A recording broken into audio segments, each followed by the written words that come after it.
Hey everyone, and welcome back to the channel. Today, we're journeying to a tiny, unassuming island in the Philippines.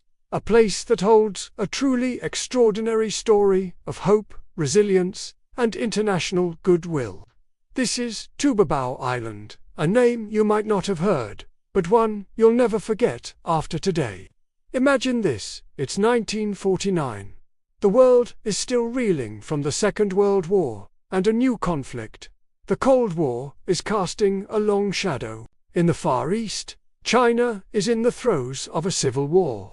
Caught in the middle are about 6,000 white Russians, people who had fled the Bolshevik Revolution decades earlier and found a temporary home in cities like Shanghai and Harbin. Now, with the communist victory imminent, they are refugees once more, stateless and desperate. The international community was in a difficult position. No country seemed willing or able to accept this large group of displaced people. They were stuck in Shanghai, with time running out. The situation looked bleak. But then, a small island nation stepped up when no one else would. The Philippines, under President Elpidio Quirino, offered a sanctuary. That sanctuary was Tubabao. Now, you might be thinking, why Tubabao? It's a small, undeveloped island in the Gayuan municipality of Eastern Samar. It was remote, battered by typhoons, and had almost no infrastructure. To the refugees, it must have seemed like the end of the world. But it was also a place of safety, a refuge from the chaos they were fleeing. And so, they came. From 1949 to 1951, this tiny tropical island became the unlikely home for thousands of Russians. Think about the sheer logistics of this.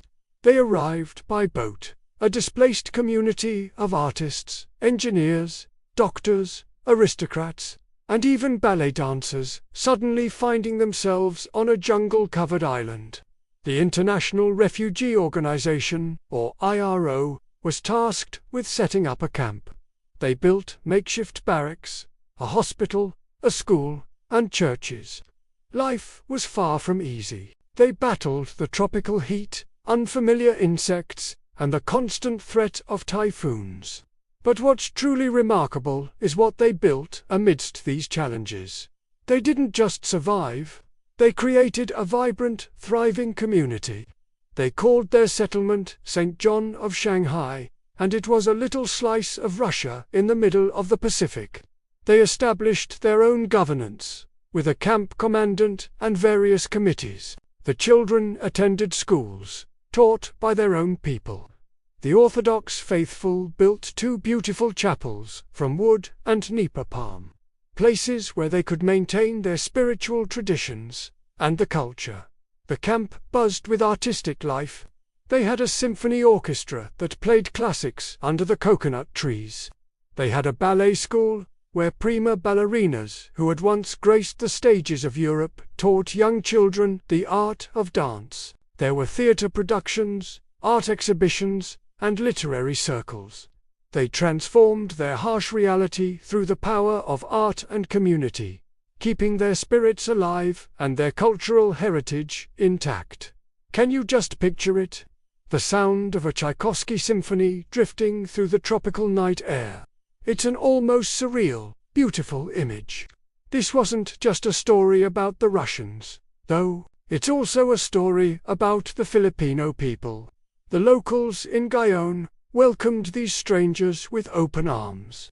They shared their food, their resources, and their friendship. They traded fish for bread, taught the Russians how to navigate the local environment, and formed bonds that transcended language and culture. Many elderly Filipinos in Gayuan today still remember the tall, fair-skinned visitors from their childhood, recalling them with fondness. This incredible act of hospitality is a testament to the Filipino spirit of bayanihan, or communal unity and support. The camp on Tubabao was always meant to be temporary. The ultimate goal was to find permanent homes for the refugees. The IRO, along with the refugees themselves, worked tirelessly, sending out letters, appealing to embassies, and navigating a mountain of bureaucratic red tape. The main destination they all dreamed of was the United States. Others hoped for Australia, Canada, or countries in South America. Slowly but surely, their efforts paid off. One by one, families began to receive their visas and embark on the final leg of their long journey. By 1951, the camp began to empty out. The goodbyes were bittersweet. The refugees were overjoyed to be moving on to a stable future, but they were also leaving behind a place that had been their sanctuary, a community that had become a family, and the Filipino friends who had shown them so much kindness. The last of the refugees left in 1953. The camp was dismantled, and the jungle slowly reclaimed the land. For decades, this incredible story was largely forgotten by the wider world, living on only in the memories of the survivors and the local people of Gio. The chapels fell into disrepair, the barracks disappeared, and the island returned to its quiet, sleepy state. But stories like this have a way of resurfacing. In recent years, there has been a renewed interest in the history of Tubabao. Descendants of the refugees, now scattered all over the globe, have started to trace their roots back to this tiny Philippine island. They've returned as pilgrims, seeking the place where their parents or grandparents found safety and a new beginning. In 2015, a powerful memorial was unveiled in Gion to commemorate this historical event. It serves as a permanent reminder of President Quirino's Humanitarian Act and the enduring friendship between the Filipino and Russian people. The story of Tubabao is now being taught to a new generation, ensuring it will not be forgotten again. So, why does this story from 70 years ago still matter so much today? Because it's a powerful reminder of our shared humanity. In a world where we still see so many people displaced by conflict and crisis, Tubabao stands as a beacon of hope. It shows what's possible when compassion triumphs over politics, and when a nation, even a small one, opens its heart to those in need. It's the story of a promise kept, of a people who refused to let their spirit be broken, and of a tiny island that became a crossroads of history, where Russian dreams finally found a path to American shores, all thanks to Filipino kindness.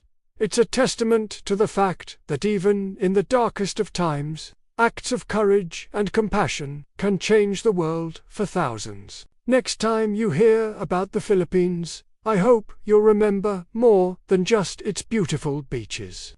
I hope you'll remember Tubabao, small island with a gigantic heart. Thanks so much for watching.